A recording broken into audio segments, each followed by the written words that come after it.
berlomba-lomba untuk bersegera melakukan al-khairat, kebaikan-kebaikan. Baik yang muda maupun yang tua, baik yang senior maupun junior, ya, harus berlomba-lomba untuk melakukan al-khairat, kebaikan-kebaikan. Kalau bisa dilakukan pada hari ini, pada saat ini, kita lakukan semampu kita. Tidak perlu menunda-nunda. Kenapa? Karena kita tidak akan pernah tahu apa yang terjadi setelah hari ini, setelah saat ini. Kita nggak pernah tahu.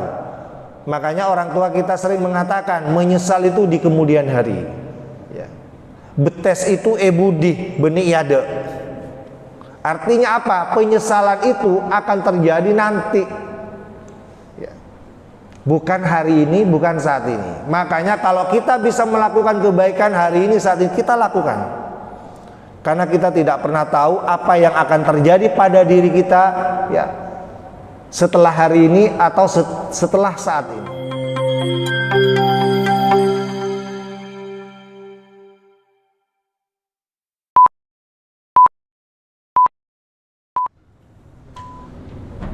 Bismillahirrahmanirrahim. Assalamualaikum warahmatullahi wabarakatuh.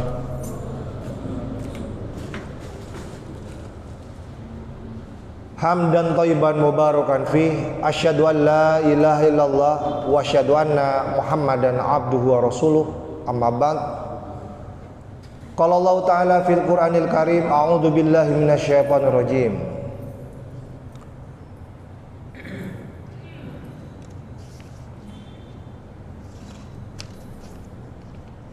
Wasari'u ila maghfiratin min rabbikum wa jannatin arduhas samawati wal ard uiddat lil muttaqin.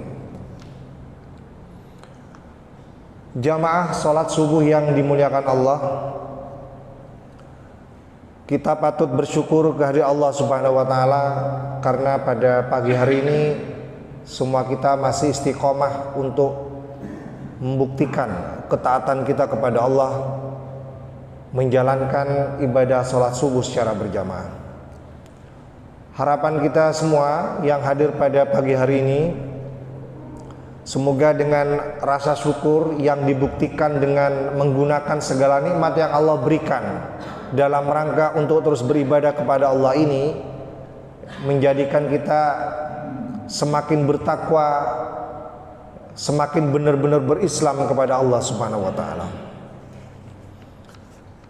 Jamaah sholat subuh yang dimuliakan Allah, salawat serta salam marilah kita juga sampaikan kepada Nabi kita Muhammad sallallahu alaihi wasallam, kepada para keluarganya, sahabatnya, dan tentunya juga kepada umatnya yang tetap kokoh berpegang teguh kepada ajaran Islam yang beliau bawa hingga akhir zaman nanti. Jamaah salat subuh yang dimuliakan Allah, pada pagi hari ini kita akan melanjutkan kajian kita. Kajian kita pada pagi hari ini sangat menarik. Kita masih dibantu dengan kitab Nuzhatul Muttaqin, syarah kitab Riyadhus Shalihin. Kita sudah sampai kepada bab Al-Mubadarah ilal khairat. Kalau diterjemahkan ke dalam bahasa kita adalah bersegera untuk mengerjakan kebaikan-kebaikan. Ayat di awal yang saya bacakan tadi, saya bacakan kembali. A'udzu billahi minasyaitonir rajim. Wasari'u ila maghfiratin mir rabbikum. Bersegeralah kamu ila maghfiratin, untuk beristighfar, minta ampunan kepada Allah Subhanahu wa taala.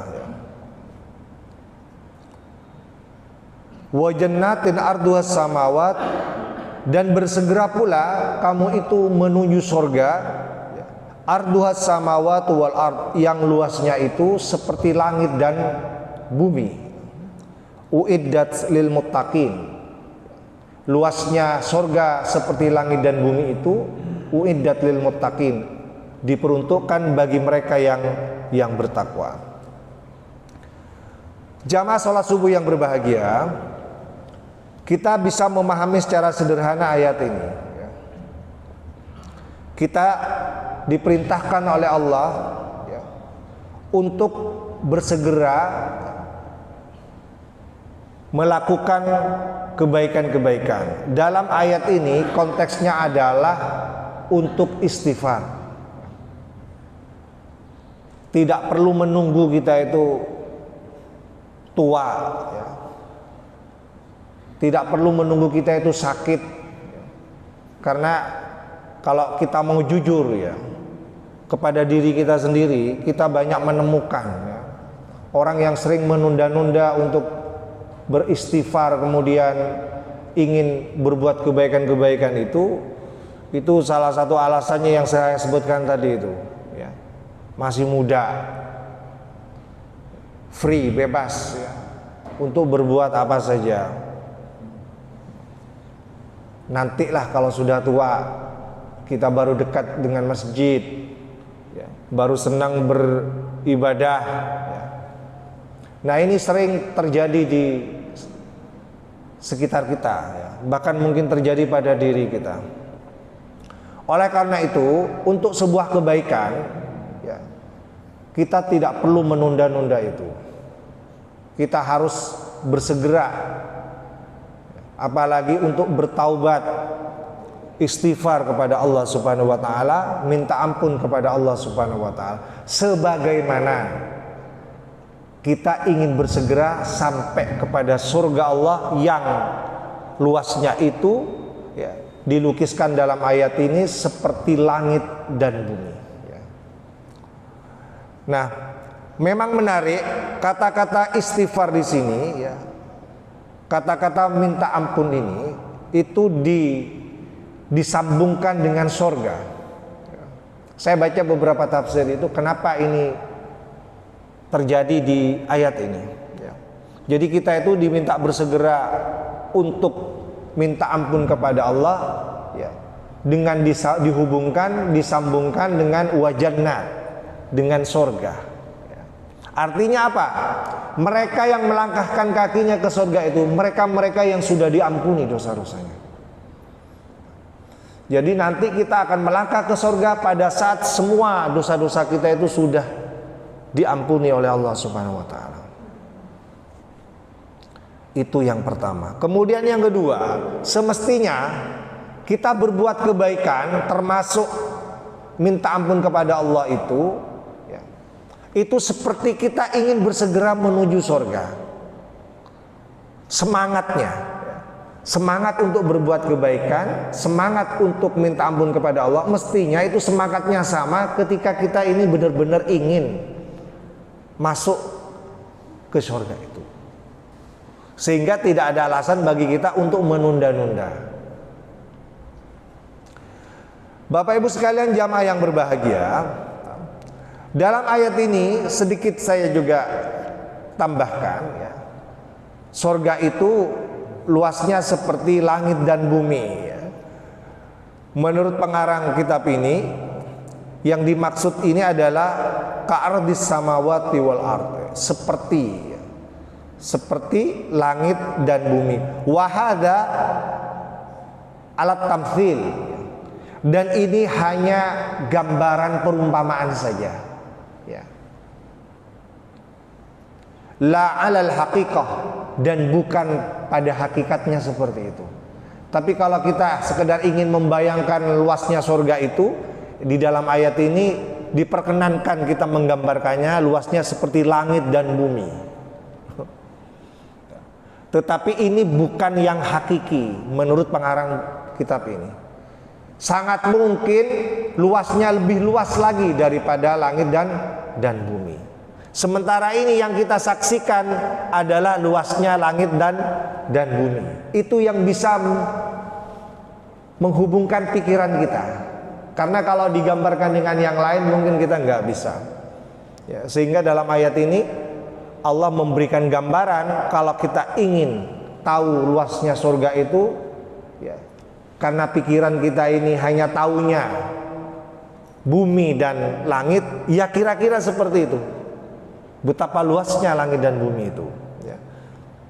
Kalau kita hari ini kita rebutan tanah itu ya, di sini per meter berapa? 2 juta, 3 juta. Iya kan? Nah, ini surga luasnya seperti langit dan bumi. Ya. Tidak seperti kaplingan-kaplingan yang kita perebutkan setiap hari, setiap bulan, setiap tahun itu. Jamaah yang berbahagia. Kemudian yang kedua, ayat yang populer juga, Allah berfirman, kita singkat saja ya, karena waktunya terbatas. A'udzubillahi minasyaitonirrajim, fastabiqul khairat. Fastabiqul khairat.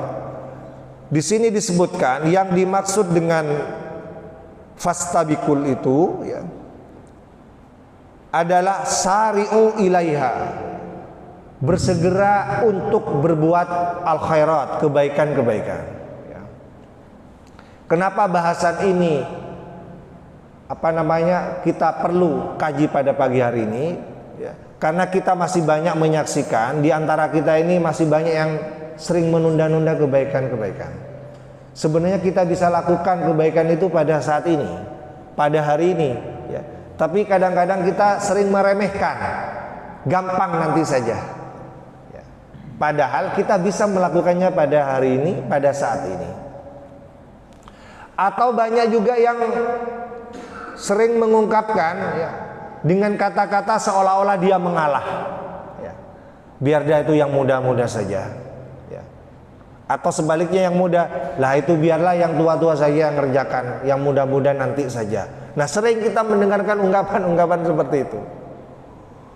Padahal perintahnya ini adalah kita diminta berlomba-lomba untuk bersegera melakukan al-khairat, kebaikan-kebaikan.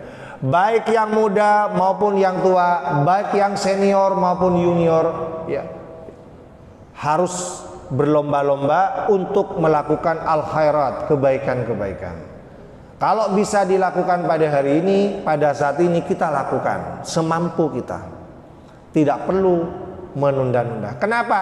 Karena kita tidak akan pernah tahu apa yang terjadi ya, setelah hari ini, setelah saat ini. Kita nggak pernah tahu. Makanya orang tua kita sering mengatakan menyesal itu di kemudian hari ya. Betes itu ebudi beni iade. Artinya apa? Penyesalan itu akan terjadi nanti ya. Bukan hari ini, bukan saat ini. Makanya kalau kita bisa melakukan kebaikan hari ini, saat ini, kita lakukan. Karena kita tidak pernah tahu apa yang akan terjadi pada diri kita ya, setelah hari ini atau setelah saat ini. Jamaah yang berbahagia, kita akan buktikan bagaimana Rasulullah memberikan contoh ya, untuk bersegera melakukan kebaikan-kebaikan itu. Di dalam sebuah riwayat diriwayatkan oleh Abu Sirwa'ah ya, beliau qala berkata, shallaitu wara'an nabi bil Madinah al-asra. Aku pernah sholat di belakang Nabi bil Madinah, di Madinah ya. Apa yang dilakukan? Sholat apa yang dilaksanakan? Al-asra, sholat asar. Jadi ini ceritanya sahabat ini pernah sholat di belakang Kanjeng Nabi ya, menjadi makmum Kanjeng Nabi melaksanakan sholat asar di Madinah. Fasallama, kemudian setelah beliau salam, sudah selesai sholatnya ya, summa, kemudian beliau itu qoma musri'an, kemudian beliau itu berdiri dan cepat-cepat ya, fatahatta riqaban nas ila ba'di hujari nisaihi ya. Kemudian beliau berdiri atau beliau bangkit cepat-cepat melintasi barisan makmum pada waktu itu ya. Kemudian ila ba'di hujari nisa'i, kemudian dia bersegera masuk ke salah satu kamar istri-istrinya. Menyaksikan peristiwa ini ya, menyaksikan peristiwa ini kok tumben begitu ya, mungkin Rasulullah itu habis sholat kok kemudian tiba-tiba bangkit, ya, melewati sejumlah shaf yang ada pada waktu itu, ya, hanya untuk bersegera masuk ke kamar istri-istrinya. Fafazi an-nas min sur'atihi. Sebagian para sahabat pada waktu itu heran, kenapa Rasulullah itu cepat-cepat seperti itu, bersegera seperti itu. Fa kharaja alaihim, kemudian Rasulullah keluar dari rumah istrinya tadi itu, ya.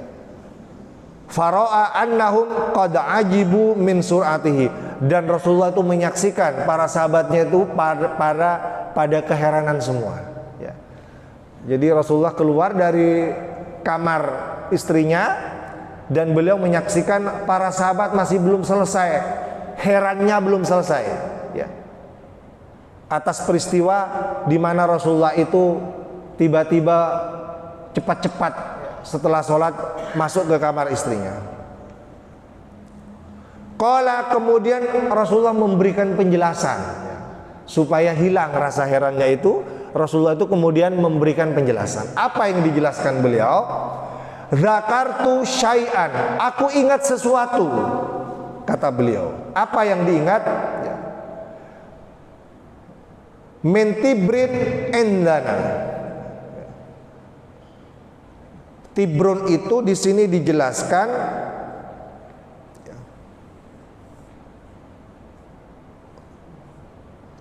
adalah qat'un min dhahabin, sepotong emas, ya. Jadi yang diingat beliau itu adalah sepotong emas, ya, au fiddah, atau sepotong perak, ya. Jadi beliau itu ingat sepotong perak, sepotong emas yang ada atau ditinggal di kamar istrinya itu. Fakarihtu ayyah bisani, aku khawatir, katanya, kata Nabi, aku khawatir, ya, emas yang aku tinggalkan di dalam kamar itu, ya, fa'amartu bikismatihi, khawatir lupa untuk dibagi-bagikan, katanya, ya. Rawahul Bukhari, diriwayatkan oleh Imam Bukhari. Wa fi riwayatin lahu, dan di riwayat yang lain, diriwayatkan yang lain, Rasulullah bersabda, kuntu khalaftu fil baiti tibran minas shadaqah, ya. Di dalam riwayat yang lain diperjelas lagi, beliau itu, ya, pernah mempersiapkan di rumahnya itu sepotong emas, ya, yang diniatkan untuk disedekahkan, ya. Fakarihtu, ya, an abatahu, dan beliau itu fakaritu, dan beliau itu mengatakan, dan aku khawatir anna abituhu, khawatir nanti semakin lama bermalam-malam ada di rumahnya itu, ya. Bapak Ibu sekalian jamaah yang berbahagia, riwayat ini memberikan penjelasan kepada kita, ya, bahwa Rasulullah saja, ya, terpaksa setelah melaksanakan sholat dia bersegera untuk, ya, mengambil emas yang sudah diniatkan jauh-jauh hari ingin disedekahkan, ya. Khawatir lupa, khawatir terlalu lama ada di situ, ya, untuk dibagi-bagikan kepada orang yang membutuhkan. Artinya apa? Ya, dalam kondisi seperti itu saja Rasulullah itu ingin bersegera. Jadi seperti kepikiran gitu, ya. Jadi seperti kepikiran beliau, kalau itu tidak segera ditunaikan, karena sudah lama diniatkan, sudah pengen dibagi-bagikan, cuma ketinggalan ada di kamar istrinya, dan itu terbawa pada saat beliau sholat. Makanya ketika beliau selesai sholat, karena takut lupa, takut kemudian ditunda-tunda ada di kamar istrinya, dia mumpung ingat beliau segera mengambilnya untuk dibagikan sebagaimana yang sudah diniatkan. Bapak Ibu sekalian jamaah yang berbahagia, ini salah satu contoh konkret bagaimana Rasulullah itu ya menunjukkan kepada kita ya, dalam rangka untuk kebaikan-kebaikan beliau itu ingin menyegerakan untuk dilakukan. Ya. Bayangkan ya, sholat yang begitu penting ya, mestinya setelah sholat dia masih berlama-lama bersama sahabatnya ya, tapi karena khawatir ya, niat kebaikan yang sudah diikrarkan ya, di dalam hatinya ya, ingin disedekahkan emas yang ada di kamarnya, khawatir lupa, khawatir ditunda-tunda lagi, dia kemudian bersegera melangkah untuk mengambilnya. Sampai para sahabat itu keheranan ya, kok tumben Nabi itu habis sholat langsung berdiri, langsung bangkit ya, langsung menerobos soft makmum pada waktu itu ya. Itu dalam rangka untuk menyegerakan bahwa beliau itu pernah berniat untuk melakukan sebuah kebaikan, ingin menyedekahkan ya, emas yang ada di kamar istrinya itu. Jamaah yang berbahagia, ini contoh ya, yang menjelaskan ayat yang saya bacakan di awal tadi. Untuk sebuah kebaikan tidak perlu ditunda-tunda. Pada waktu kita ingat, lakukan saja ya, supaya tidak jadi beban pikiran ya. Kita kan sering itu jadi beban pikiran ya. Saya kemarin itu ada tugas khutbah di Sampang ya, pada waktu Idul Fitri. Selesai saya khutbah ya, ada seseorang datang kepada saya, Ustadz, saya bisa berbicara sebentar? Bisa. Sekalian saya ajak makan beliaunya itu, makan bersama ya. Kebetulan kita disiapkan makanan oleh panitia. Saya ajak sekalian supaya enak ngobrolnya. Setelah selesai makan, beliau bercerita, Ustadz, saya ini sudah lama mendapatkan amanah dari almarhum bapak ibu saya. Amanah itu berupa harta ya, yang itu memang diniatkan oleh almarhum itu untuk diwakafkan, dihibahkan. Sampai sekarang saya belum bisa melaksanakan itu. Ketika saya tadi mendengar khutbah yang disampaikan, saya ingat amanah itu ya. Makanya ya, saya khawatir lupa lagi. Pada saat Ustadz turun dari mimbar, saya ingin melaksanakan amanah itu. Mohon petunjuknya, mohon bagaimana caranya. Nah, saya nyambung dengan apa yang dilakukan oleh Kanjeng Nabi ini. Ya. Coba, sampai orang tuanya ini meninggal dunia, dia belum bisa menunaikan amanah yang disampaikan oleh kedua orang tuanya. Ya. Saya khawatir ini juga terjadi pada diri kita. Ada banyak amanah, ada banyak titipan ya, karena kita itu memang, mohon maaf ya, semoga bukan jadi budaya kita ya. Budaya kita itu kadang-kadang sering menunda-nunda. Sudahlah, gampang nanti itu ya. Cuma sekedar ingin menyampaikan itu saja ya. Kapan saja bisa. Nah, kadang-kadang kan sering seperti itu, enteng gitu kadang-kadang ya kan.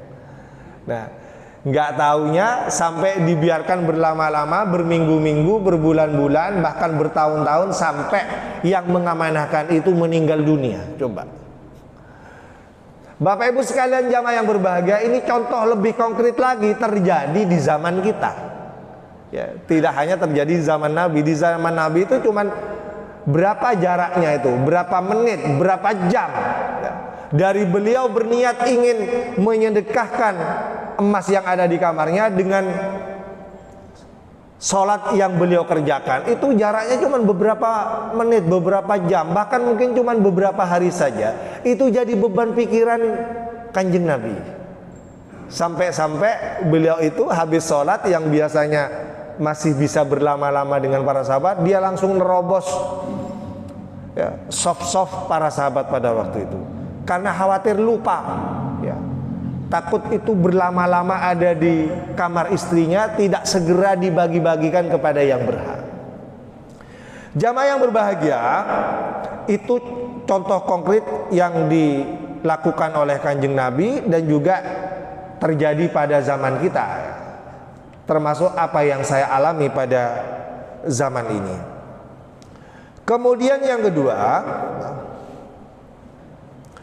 ini sangat luar biasa sekali, ya, diceritakan oleh Jabir radhiyallahu an, qala, beliau berkata, rajulun lin nabi yauma Uhud. Datang seorang pemuda, ya, seorang sahabat kepada Nabi, itu terjadi di perang Uhud.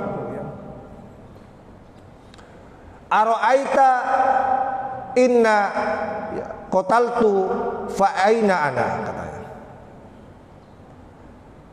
Sahabat yang datang kepada Kanjeng Nabi ini kemudian bertanya, ara'aita inna qataltu fa aina ana. Wahai Kanjeng Nabi, bagaimana seandainya Anda tahu, ya, aku ini terbunuh dan Anda tidak tahu tempatnya di mana, katanya. Wahai Kanjeng Nabi, seandainya nanti Anda tahu saya ini terbunuh di medan Uhud, kemudian Anda tidak tahu di mana tempat, di mana jasadku, apa yang akan Anda lakukan? Di mana kira-kira tempatku kalau misalnya tidak ketemu, jasadku dicari nggak ketemu-ketemu, katanya. Kira-kira di mana tempatku itu, wahai Kanjeng Nabi? Qala, kemudian Nabi menjawab, fil jannah, tempatmu itu di sorga, katanya. Mendengar jawaban ini, mendengar jawaban di sorga itu, apa yang dilakukan oleh sahabat tadi itu, yang dalam suasana perang masih sempat bertanya seperti itu. Ini suasananya perang Uhud. Bertanya, kalau nanti aku terbunuh, engkau tidak tahu di mana tempatku itu terbunuh, kira-kira aku ini berada di mana, Kanjeng Nabi? Kanjeng Nabi menjawab, kamu itu di sorga. Mendengar jawaban ini, fa'alqat samarat, kemudian dia melemparkan buah-buahan, bekal-bekal yang dia bawa itu. Jadi buah kurma dan lain-lain yang beliau bawa untuk bekal berperang itu langsung dilemparkan semuanya, ya. Kemudian ya dilemparkan fiyadihi, ya, dilemparkan dari tangannya itu. Thumma, kemudian beliau itu melanjutkan qatala, melanjutkan peperangan, hatta kutilah, hingga beliau itu terbunuh. Kutilah, hingga beliau itu benar-benar terbunuh syahid. Seperti itu semangatnya sahabat untuk sampai atau cepat-cepat melakukan yang namanya kebaikan-kebaikan. Jadi ketika dalam suasana perang saja, ini dalam suasana perang, mendengar kabar gembira bahwa sorga itu adalah tempatnya kalau dia terbunuh, langsung apa yang ada di genggamannya itu langsung dibuang, karena dia ingin bersegera untuk sampai ke sorga itu. Coba bayangkan bagaimana itu, semangatnya sangat luar biasa sekali, ya, untuk bersegera untuk cepat-cepat melakukan sebuah kebaikan. Dibayangkan kebaikan di pikirannya itu adalah sorga. Karena sorga, masa kita tidak ingin cepat-cepat masuk ke sorga? Kira-kira di pikirannya yang ada pada beliau pada waktu itu adalah itu. Makanya dia tidak peduli dengan apa yang dimiliki, apa yang dipegang pada waktu itu. Bekalnya semuanya dilemparkan, ya. Kemudian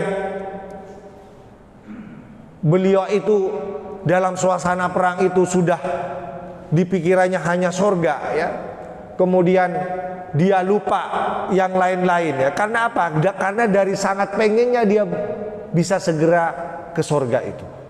Karena dapat gembira dari Kanjeng Nabi, kamu nanti kalau meninggal syahid di medan Uhud ini, tempatmu di sorga. Semuanya yang dimiliki, semuanya yang dipegang, dilepaskan semua. Bapak Ibu sekalian jamaah yang berbahagia, mungkin kita tidak akan mengalami peperangan seperti sahabat di medan Uhud ini. Tapi paling tidak pelajaran yang bisa kita ambil, Kalau memang kita ini diseru untuk ya sebuah perjuangan ya, dan perjuangan itu akan mengantarkan kita kepada surga, ya, maka apa yang akan kita lakukan? Kita sekarang punya banyak hal yang kita miliki di dunia. Harta kita banyak, rumah kita banyak, mobil kita ada beberapa unit, iya kan? Anak-anak kita sudah pada sukses semua, ya. Kita sudah lebih dari cukup hidup di dunia. Seandainya kita ini diajak untuk menunaikan kebaikan-kebaikan, dan kebaikan-kebaikan itu yang akan mengantarkan kita ke surga, apakah kita tidak mau untuk bersegera juga sebagaimana yang dicontohkan oleh Rasulullah dan sahabatnya ini? Bapak Ibu sekalian jamaah yang berbahagia, masih banyak hadis dan riwayat yang lain ya, yang akan menjelaskan kepada kita tentang pentingnya kita itu bersegera untuk ya, melaksanakan atau melakukan kebaikan-kebaikan. Tapi waktunya sudah habis. Kita akan lanjutkan pada pertemuan yang akan datang, pada hari Ahad yang akan datang. Semoga semua kita dalam kondisi sehat walafiat ya, tetap kompak untuk beribadah sholat jamaah di masjid ini ya. Dan kita akan ketemu pada hari Ahad yang akan datang. Marilah kita tutup majelis kita dengan doa kafaratul majelis.